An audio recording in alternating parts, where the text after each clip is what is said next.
Ler Josué. Durante este ano, sob a motivação do mês da Bíblia, estamos refletindo sobre o livro de Josué. Como se pôde acompanhar por meio das reflexões anteriores, temos visto nas dicas bíblicas algumas chaves interessantes que nos ajudam a compreender melhor esse livro, desde sua estrutura até alguns de seus temas mais centrais. E agora, entrando no mês de agosto, recebemos o convite para pensar sobre o tema da liderança no livro de Josué. Tema este não por acaso, já que este mês é dedicado às vocações, antecedendo o mês da Bíblia. Para refletir esse elemento tão importante que é a liderança no meio do povo de Deus, acreditamos ser fundamental a atenção a 3 pontos, considerando a vida de Josué. Um primeiro é sua relação prévia com Moisés. Depois, seu testemunho fiel, guiando o povo, em contraste com a atitude de Acã, Josué 7. E, por fim, a consequência da postura de Josué, que favorece a conquista da terra prometida. É nessa perspectiva do antes, durante e depois que gostaríamos de direcionar essas dicas bíblicas. Deste modo, para vermos a figura de Josué em relação com a de Moisés, precisamos voltar ao final do livro do Deuteronômio, quando se apresenta a missão de Josué de conduzir o povo na entrada da terra, ante a iminência da morte de Moisés. Nessa transferência de poder, 2 coisas merecem ser ditas. A primeira é o fato de Moisés ser insubstituível, e a segunda é o fato de ser o próprio Deus que guia o povo na travessia do Jordão. Assim, se Moisés era servo de Javé, Josué desponta como auxiliar de Moisés, com a missão de colaborar com a realização da promessa já iniciada, consciente de que não era ele quem a realizava.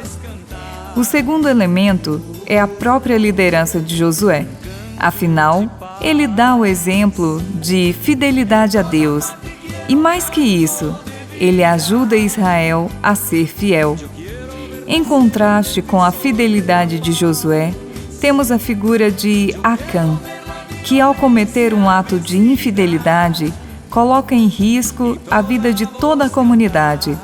O contraste entre os dois é significativo. Josué, embora fosse de uma tribo específica, Efraim, soube governar todos, respeitando o bem comum. Acã, por outro lado, diante da beleza e riqueza, deixou-se seduzir e apoderou-se de algo que era consagrado ao Senhor, conforme vimos nas dicas bíblicas de Júlio. Se Acã se mostra indigno, Josué parece ser digno da confiança dada a ele, de substituir o insubstituível. Por fim, gostaríamos de destacar a consequência de se caminhar na fidelidade ao Senhor. Como se viu nas dicas bíblicas anteriores, a conquista da terra prometida tem lugar especial no livro de Josué, e é ele que ajuda o povo de Israel a compreender que, se por um lado a terra é dom dada por Deus, por outro lado, exige-se compromisso. A conquista e permanência na terra dependem da fidelidade à lei dada por Deus, e esse é o fruto da fidelidade que Josué testemunhou.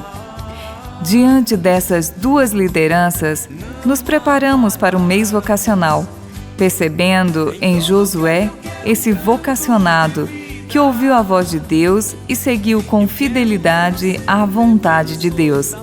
Também nós, cristãos e cristãs, somos chamadas a ser fiéis no nosso seguimento a Cristo Jesus, exercendo a missão em nossas comunidades e na sociedade.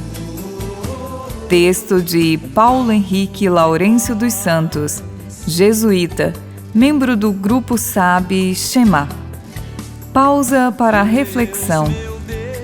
Uma das características da boa liderança, presente também em Josué, é a capacidade de colocar seus próprios interesses de lado e buscar o bem de todos. Temos sido capazes de fazer esse difícil e fundamental exercício? Assim como Deus chama Josué para ser o líder e conduzir o povo de Israel até a terra prometida, sendo esse um dom, a nossa vocação é também um dom que nos é oferecido. Temos sabido corresponder a esse presente com suficiente compromisso? Quais outros aprendizados cada vocacionada e vocacionado dos nossos dias pode tirar do livro de Josué? Como estou vivendo meu seguimento a Cristo como batizado e batizada?